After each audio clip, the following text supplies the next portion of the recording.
All right, welcome to Bet the Edge. I'm Jay Croucher here with Drew Dinsick. As always, today we're going to talk some NBA futures, strong opinion I have on the Oklahoma City Thunder.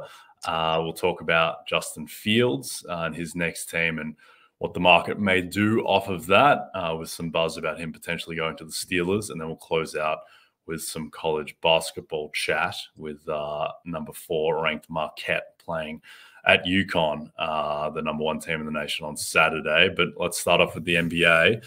Anything in the conference championship or finals market that tickles your fancy, Drew? Well noted. Better of the Los Angeles Clippers here to win the West and to win the title. And not loving the performance we saw against the T-Wolves, because I kind of had counted on them being able to get, a head-to-head win where they were 5.5-point favorites home, as I was projecting them to get the 1 seed. But that was not to be. So that was a tough loss, and now Kawhi's not playing here. We're recording obviously before the game, but a little bit of a white flag early in the, heading into this all-star break from the Clippers, which has me nervous.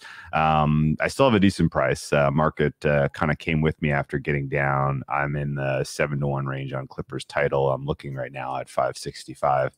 I'm closer to 450 for them. And really it's a little bit of a leap of faith that they're going to be able to take on the mighty Boston Celtics. The Celtics, I think, are, still pretty cleanly going to get there and would be the only best in the Eastern Conference. And in fact, if you want to, quasi bridge jumper, not exactly sure why the Boston Celtics are plus money right now in the Eastern Conference, because I am not there.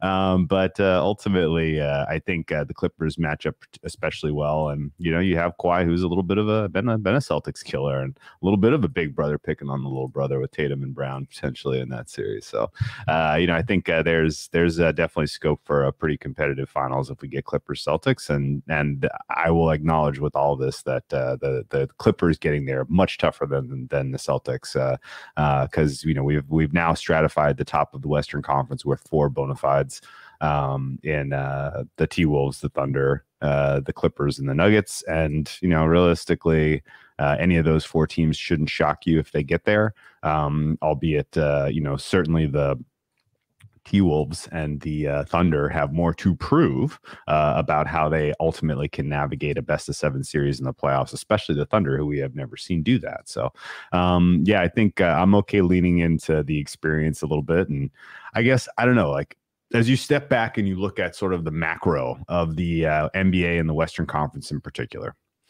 it feels like there's a little bit of a last chance here for a lot of the bona fide superstars in the West. Am I crazy? You got, Kawhi, PG, and Harden. This is probably their only realistic run together as Clippers. I mean, maybe they all come back, but they'll be a year older, and they are kind of in their good window of injury luck this year. So I'm, can't count on that 2 years in a row. Feels like AD and LeBron, this might be their last ride. KD and the Suns, he's clearly kind of at the precipice or the end of his peak. And then Golden State Warriors, same kind of deal. This team might be done. And so all of these kind of bona fide old school playoff vets, superstars, kind of feel like they're right at the end of this chapter, and they're going up against these youngsters like the Thunder and, more talented teams like the Timberwolves. And they're all going to have to go through Jokic. But, this does feel like a little bit of the turning of the tide here in terms of the, the rest of the Western Conference going forward. And just kind of fascinated to see how it all plays out. Am I making too much of this being sort of the final hurrah here for a lot of these big old names?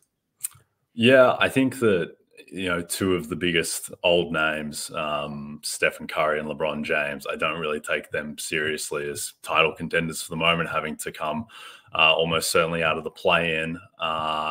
In terms of the Clippers, it is weird to think about, all right, does this team, being so old, does it create a sense of urgency that actually makes them more likely to win games? Or is that more felt in roster construction of the team from a, general manager perspective?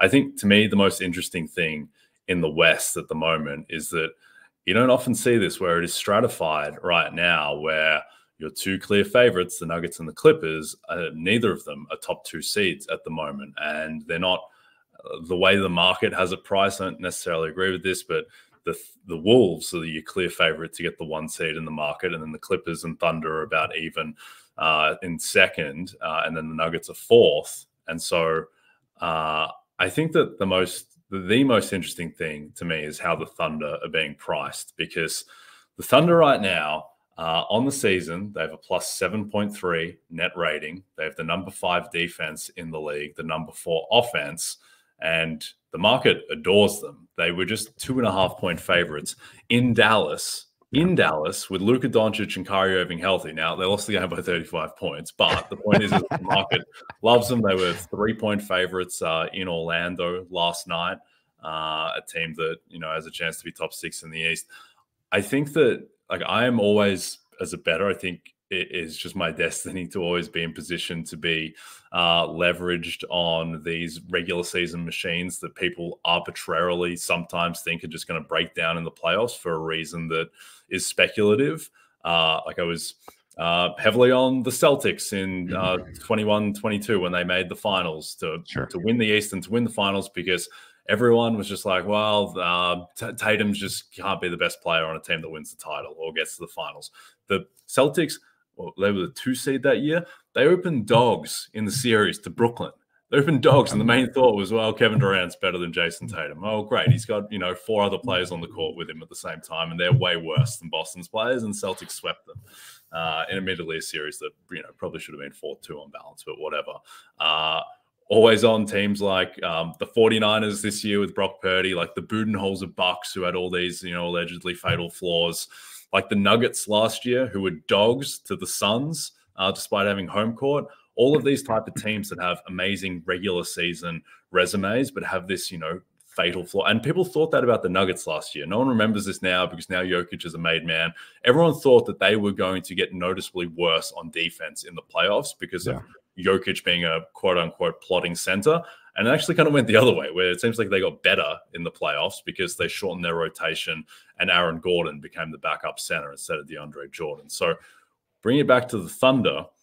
The reason why, despite having the second best net rating in the league by a healthy chunk, the reason why they are 25-1 to win the title, despite being the second favorite to get a 1 seed and having that net rating, is because everyone thinks that because they're young, because they haven't made a run before, that they're just going to definitely break down in the playoffs. And you talk to people who will say that the Thunder have no chance at all to win the title. Well, they have some chance because it's not going to be 100-1 in every series. There is probability attached, and you can disagree on what it is, but they clearly can win the title. It's just, what is their likelihood? And I think, and I'm keen for your thoughts on, like, what the difference between, you know, playoff basketball and regular season basketball. One, there are just, I think, objective, you know, stylistic differences where pace slows down in the playoffs. There's more switching in the playoffs. And to me, the main thing that would enliven the idea that a team as young as the Thunder can't win is that I think that just your players' kind of fatal flaws, they get more accentuated in the playoffs, which maybe haven't been revealed yet. But with a team like the Thunder, I don't really see that many fatal flaws. Okay, they're not a great rebounding team. Okay, no one's going to guard Josh Giddey, probably. It's not like Josh Giddey shoots 20% from 3.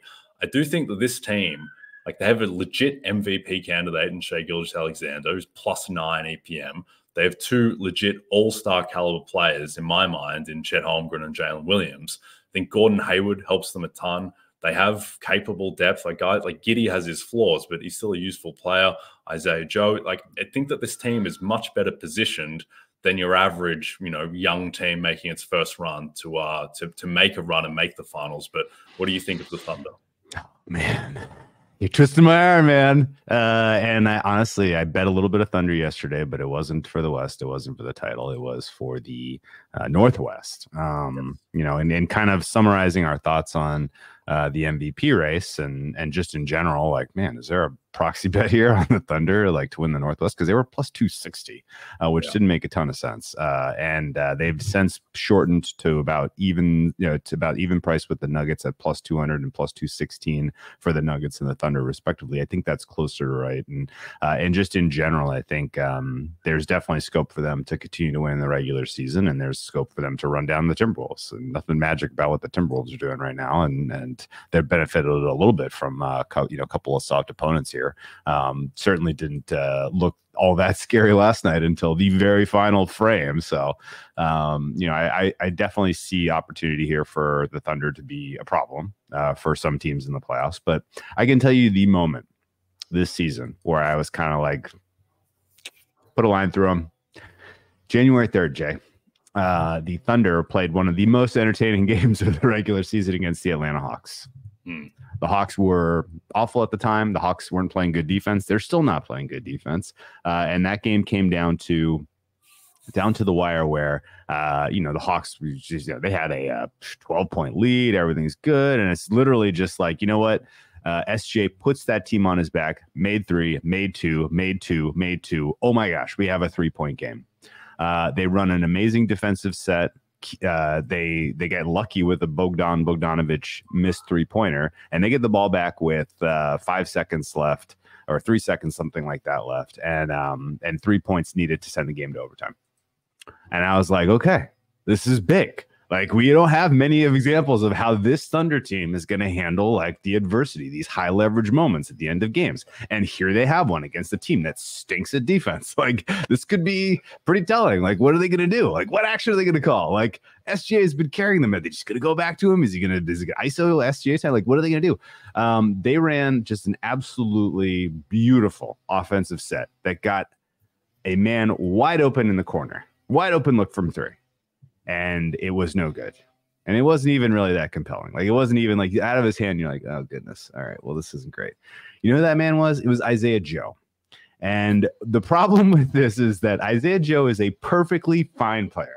I actually have looked at him twice already in the last month. Is there a case for him to be in the 6th man of the year race? Yeah, Thunder are going to win a lot of games. Like, people are going to just kind of default to who are the best 6 man on the good teams, because Isaiah Joe is one of those guys. I was at first, I was like, man, like, why go to Joe? Like, what? Like, that was your option? Really? Isaiah Joe? And then you're looking through their numbers and you're like, oh, actually, he was their best option there. Like, oh, they should have gone to Joe. That was correct, actually. And that's the problem. Like, if that's your best shot, if Isaiah Joe's the guy you're going to in that moment where you need the game tying, bucket after a humongously, singular effort by your best player to get you into that spot, that's a problem. And so, can Gordon Hayward kind of step into that role and be that guy that can make that open, knockdown 3? Maybe. But like, as constructed, like, they are a team that is very, very, very compelling, with SGA being able to generate so much gravity and just being generally undefendable. And I think it's kind of going to be telling, like, what do they do in the high leverage moments when they have to have a bucket, and how do they take advantage of any of their mismatches? I will also say that I look at Thunder Nuggets and I see kind of some structural problems with how they defend Jokic and how they take advantage of Jokic on the other side of the ball, to where that series is going to be a huge, huge, huge test. If that's 2-3 or 1-4, I would make Nuggets meaningful favorites in that one, even on the road. And I think that's kind of where things start to look a little bit questionable for this team. That all this said, like, there's still a lot positive to take away from what the Nuggets have done. I mean, what the Thunder have done this year. And I definitely get your sentiment, which is there will be market makers who give them like a notable downgrade in any given series because of the lack of experience. And while that is typically an effective approach for making markets in the NBA playoff series, there are plenty of examples that are counter to that, and this could be a good enough team that they can kind of buck that trend. I guess the kind of, please respond to that kind of general thought of what do they do in end of game, and then I have a specific awards question for you about the Thunder that I think people might be sleeping on. Okay, well, first of all, I'm good with Isaiah Joe taking that shot. He shoots 43% from 3. I enjoy Isaiah Joe's work. He's not the guy that in your head you'd envision, Jason Tatum or whoever taking a shot to win a game. But I think that SGA and the kind of rise of Jalen Williams, I think the sneaky thing about the Thunder is that they just have now like it's not on all on SGA's plate. Like they have other guys who can create. Jalen Williams is a borderline star at this point. I think Gordon Hayward, he is the type of guy who I think back, and this is a little niche, but back in the bubble, looking at how the Celtics in that series against the Heat, looking at how bad they looked without Hayward and how immediately better they looked with him, just because he's so cerebral and such a good passer and he doesn't really have exploitable weaknesses. And I think he still has enough in the tank to be useful for them. And if you think of a closing lineup of, Shea, J-Dub, Lou Dort, Gordon Hayward, Chet Holmgren, it's pretty compelling. Like I think that is a good group, and maybe it doesn't have a ton of size, but Dort's strength defensively, I think, gives you an option and more versatility. And so, just overall, I think that like you kind of take a step back, and everyone thinks this team is too young, but like they have the second best net rating in the league. They have the guy who is arguably the MVP of the league right now, and they have two other all-stars in depth, and maybe the best coach of any contender. I know he hasn't been in playoff series, so it's tough to say, but I mean, Daigneault is clearly a plus. So I don't know. And also, there's a very good chance that the only team that will have home court over them, if anyone does, are the Minnesota Timberwolves. Sure. I think OKC, and this is subjective, but I think OKC are better than the Timberwolves. Now, I'm with you. I would have the Nuggets and the Clippers favored over OKC in a series and to win the West, even if they don't have home court over OKC. But I don't know, 25-1 to win the title. It's a big number. Yeah. It's massive to me. Okay. So here's what spooks me, right? You're against the Nuggets in round 2 or the Eastern or Western Conference Finals. You lose game 1. No big deal. Like, you just conceded home court, but not a big deal. You claw back in game 2. You go to Denver, and you can't figure out how to stop. Jokic on his home court with all of his weapons at full strength. And so game 5, you're down 3-1, and that turns into the type of game where guys like Lou Dort are like, I've been through the war the most. It's Lou Dort time, right? Like I need to get 12 off tonight, right? There's definitely a potential for the guys who are the experienced vets in the mix to drive this thing off the cliff in a series where they're down, where their back's against the wall. And, in a series where Daigneault still he hasn't really gone through the motions of actually figuring out how to adjust during the course of a series. So I just gird your loins, for the Lou Dort game, I guess, is where I'm at. And I guess, kind of the final kind of closing thought here, and I got to ask you this because I don't understand it. We were talking about Jonathan Kuminga 2 days ago, and about how he had a very compelling most improved player case. And the closing thought I had was, man, but he has improved. Like he's doing much better. Like that's a huge part of this case. And I was just kind of curious, like, okay, out of Darko, who are the most improved players year over year? You want to know who the number 1 guy is right now? Who played last year? It's Jalen Williams. He is there. And if we're kind of already to the point where he's your second best player, and if he's the second best player on a 1 seed or a 2 seed, like he shouldn't be 101 for most improved, should he? No, I don't think so. And he's made the biggest leap by APM. The issue with him is that, one, he's got the second-year player barrier thing, which is all, for some people, it's just like that is a real issue, which I think is just completely ridiculous. Luka Doncic should have won most improved player in his second year. Honestly, it's such a stupid award. Jokic's first MVP year, or his second one, he should have won most improved player. Jokic made the biggest improvement of everyone. With Jalen Williams, he doesn't have a massive raw stat increase. I think it's from 14 points per game to 19, like 3.5 assists to 4.5 thereabouts. His efficiency has skyrocketed. So he is the type of kind of niche Emmanuel Quickley, Marcus Smart type of case that could take hold. I think where I'm at with most improved at the moment is that I think Maxey just has this really strong base and coalition of people who will just like all of the archetype of, fringe all-star to legitimate all-star, kind of 20 to 26 points per game. Like Maxey has that kind of part of the market cornered where he's really the only candidate of that ilk now that Halliburton's fallen off. And I just worry that like Kuminga and Kobe White and Jalen Williams and Jalen Johnson and Alperen Şengün, they're all just going to fracture the vote, and Maxi's going to win with like 30 first place votes. But no, I do think there is a path, and he should be, like, on merit, he should absolutely be talked about more than he is.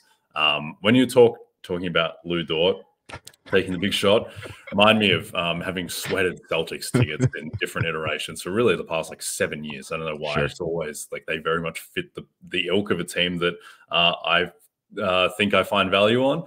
And yeah, it is like the Marcus Smart thing of taking these big shots in the playoffs. And it is, you know, there is so much obvious revisionist history based on the outcome.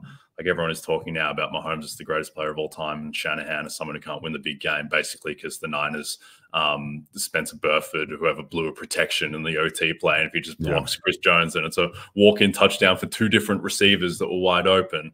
But with the, you know, the weakest link on a team type of thing, with Smart taking all those big shots and the Celtics and their imperfections, like, if they just hold a lead against Golden State in Game 4 with 6 minutes to go, they're up 3-1 in the series and they're minus 1,200 to win the finals. Like, I don't think that team necessarily was so imperfect. And we'll see with the Thunder.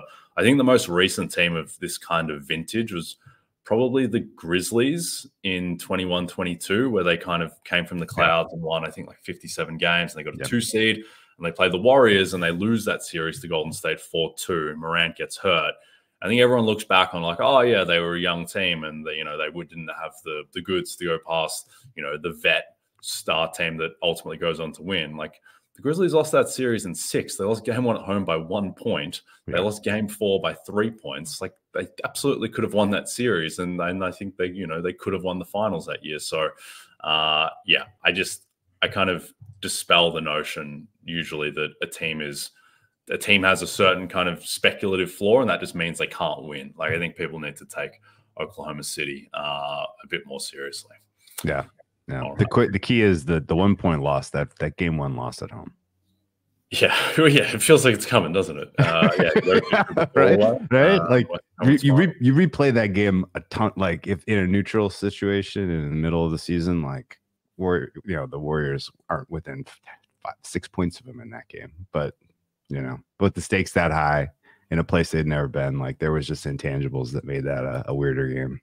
Yeah, I feel like I lost a lot of money on that game. I think I definitely did. I think the Grizzlies were like 2.5 point dogs in that game or something. And I feel like I took the money line instead of the +2.5 and got screwed on the last play. But yeah, that was a strange series. I had a bunch of Grizzlies series in that one too. That was I'm still raw about that series. Yeah, no, I did as well. I had Mavericks as well to beat the Warriors, which in retrospect was just stupid. They never sniffed it and should have got swept, but oh well. All right, before we get to Justin Fields, the countdown to spring training is on. So for those looking to get a head start on the upcoming MLB season, grab your RotoWorld Baseball Draft Guide. It's loaded with comprehensive positional rankings, projections, and player profiles. To ensure your draft is a success, visit NBCSports.com/draft guide and use code baseball24 to get 10% off at checkout.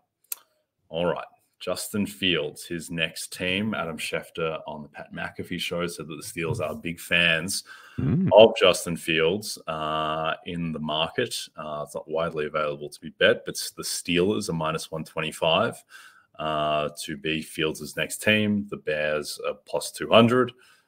This is for him to take the first snap in the 2024 season. The Falcons are 6-1, Patriots +650, and then you get into your long shots. Do you have any mail or any read on where Fields ends up?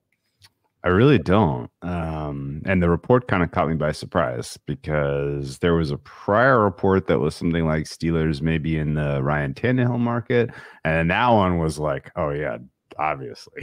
Like that one fit hand in glove, like, no doubt. The Fields to Steelers was a little surprising for a couple reasons. Number one was like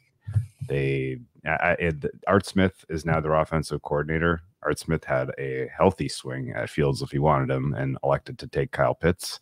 And now this is a little bit of a kind of a curious, how exactly do you envision your offense taking form for next season? Because if you're kicking around to Ryan Tannehill, that sends one message to me, which is you're not entirely quitting Kenny Pickett yet. if you're kicking around to trade for Justin Fields, that means Kenny Pickett's probably not on the, not competing for a starting job in camp. He is squarely to and probably on his way out the door, a la Zach Wilson. And so that's, mostly I'm trying to kind of read the tea leaves to understand what's the future look like for Kenny Pickett. How do they feel about him internally? And I kind of assumed that was a poisoned relationship that was unsalvageable, but kind of, and if they, point in the direction of Fields, I think that's sort of, put a bow on it. So I honestly have had a very, very tough time coming up with what what a fair price ought to be for Fields, because his explosive plays in the running game create somewhat of a higher floor for him as a player. But his lack of development as a passer is obviously a clear and obvious concern. Now, the fact that he has had 2 offensive coordinators who are both out of work, I think is like kind of worth keeping in the back of your mind here. And you have a relatively small sample size of him being healthy with protection and with a set of weapons who can create separation and make plays in the passing game. And I guess if you really microanalyze, how did he do when they did have good protection and when DJ Moore was healthy, and when this offense really did have an identity? And he was good. He was middle of the road type of quality player, and being able to develop from there should give some team some potential upside here to take a swing on him. Now my guess would be his compensation would be more like a second, and I know people have kicked around that the Bears think they can get a first, which sends bananas to me. And the Bears may just be driving in absurd prices for everything right now because they hold all the cards. And that it does make sense to really try to see, get the best thing, get the best overall package you can get for your assets at this point. So, to me, if he goes back to the Bears at this point, I'd be a little bit surprised. And I think the market is kind of telling you that, that there's a huge amount of uncertainty as far as who is ultimately going to come and get him. Yeah, I think the thing to start with Fields is whether he's actually any good. And by PFF grade, he was the 21st ranked quarterback in the league last season. He was the 21st ranked quarterback by EPA per play as well. And then I think it's a question of whether that is, I guess, his kind of relative not living up to the best of expectations. Is that mostly on him? Is it mostly on the offense, the lack of weapons? He hasn't had a great offensive line situation, particularly in years past in Chicago. Until DJ Moore, he didn't really have a weapon. I don't know, just subjectively from watching Fields, I don't think he moves the needle a ton, or at least moves it enough.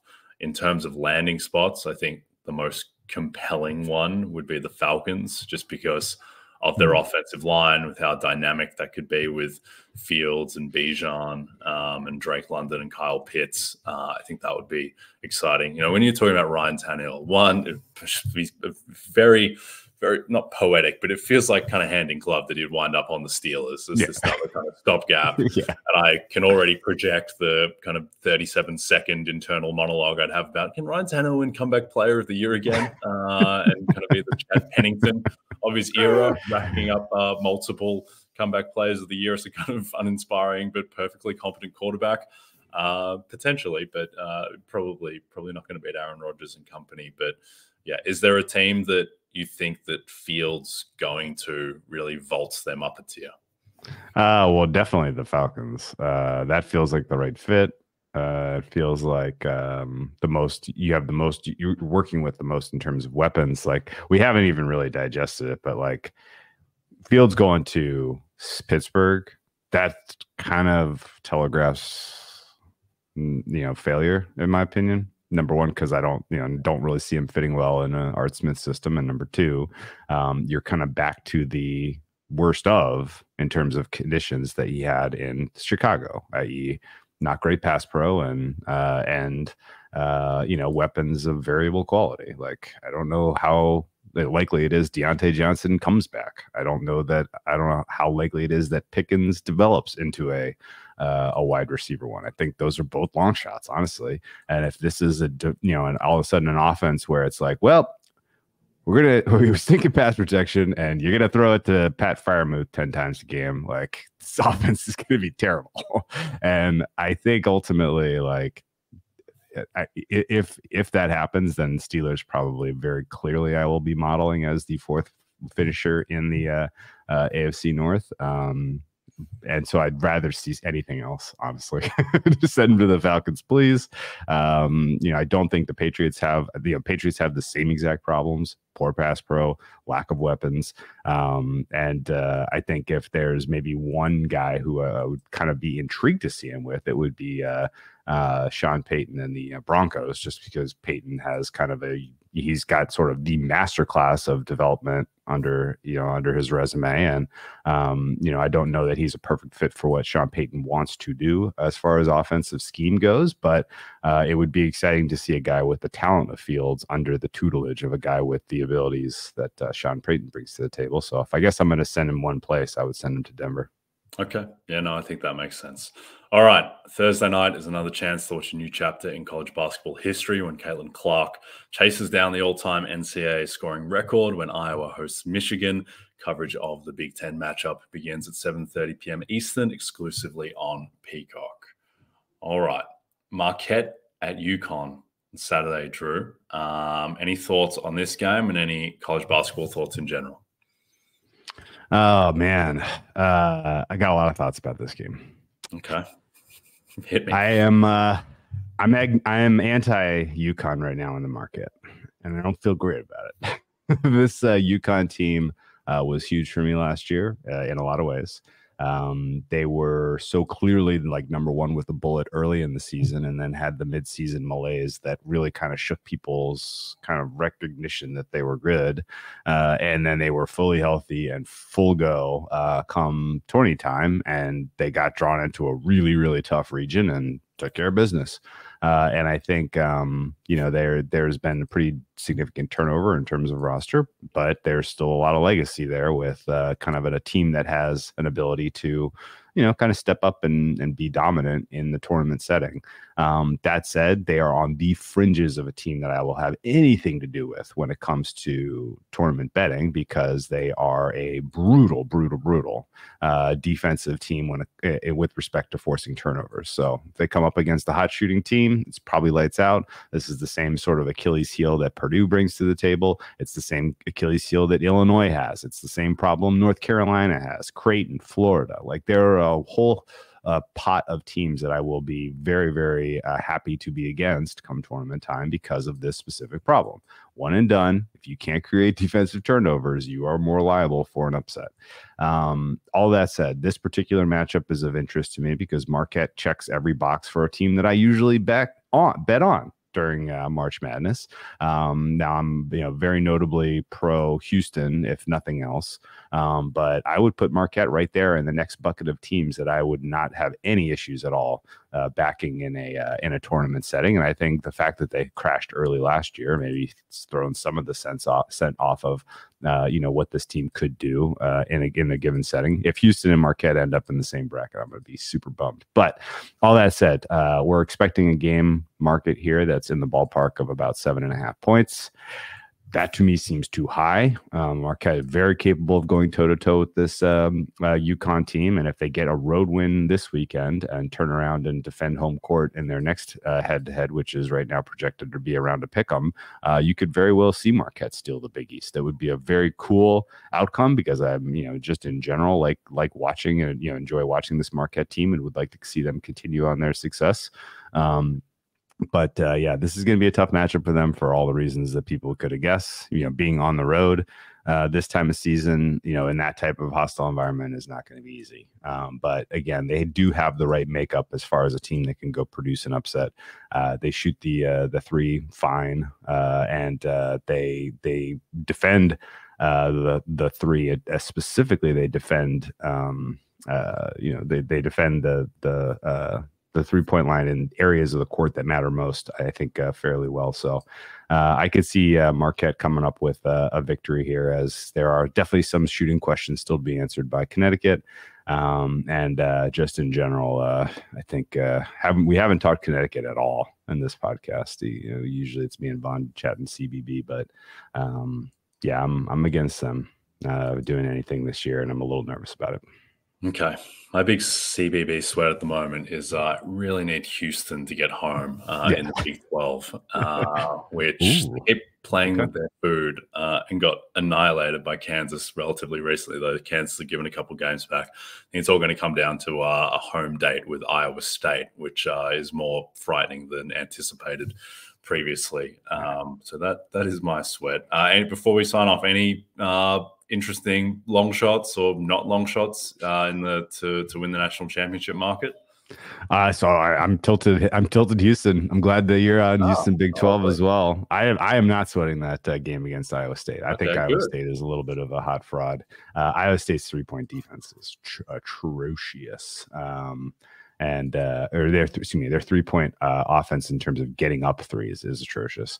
And I think they give up among the most threes in the college basketball, and they get up among the least themselves. So that Iowa State team is not long for the month of March, in my opinion. All that said, among the long shots, right now I don't have anything cooking, but I think the fact that Texas is starting to drift a little bit in terms of how people are rating is incorrect. I think that's a team that you got to have circled to be a little bit of a problem. Duke as well, obviously. I mean, I know I always talk about that team, so it's probably people are tired of hearing me give them flowers, but Texas and Duke are the two that are kind of outside the top 10 right now that I wouldn't have any issues getting involved with as 4, 5, 6 seeds assuming that they have Purdue or Connecticut or even Arizona really at the top of their brackets. Okay, I like it. Yeah, let's go Cougs, go Thunder. By the way, before we go, we mentioned it briefly, but the Thunder to win the Northwest Division, that price, I think, has just been consistently off, to your point, how it's plus 260. I still think it's too big at its current price. There's still some plus 220 about, and that just makes no sense whatsoever to me. They're a game clear of the Nuggets. They have the tiebreak secured over the Nuggets. The T-Wolves tiebreak is a little bit weird because they've split 2-2, but right now the Thunder have the next tiebreak against them, and they have the easier schedule. And I think regular season-wise, I mean, they have been the best of these three teams to date by net rating. It's the matter a bit. The Nuggets, 54 games in, they have a net rating of plus 3.5. It's not ideal, particularly for the regular season. Anyway, so that is my best regular season NBA futures bet on the board right now. Okay, don't forget to check out NBCSports.com for more information to help you with your wagers. Thanks for those watching on the NBC Sports YouTube channel. Please don't forget to rate and subscribe if you're listening to us as a podcast. And also a reminder, you can find all your favorite NBC Sports shows on Amazon Music. Just head to amazon.com/NBC Sports. From Jay Croucher and Drew Dinsick, we'll see you tomorrow.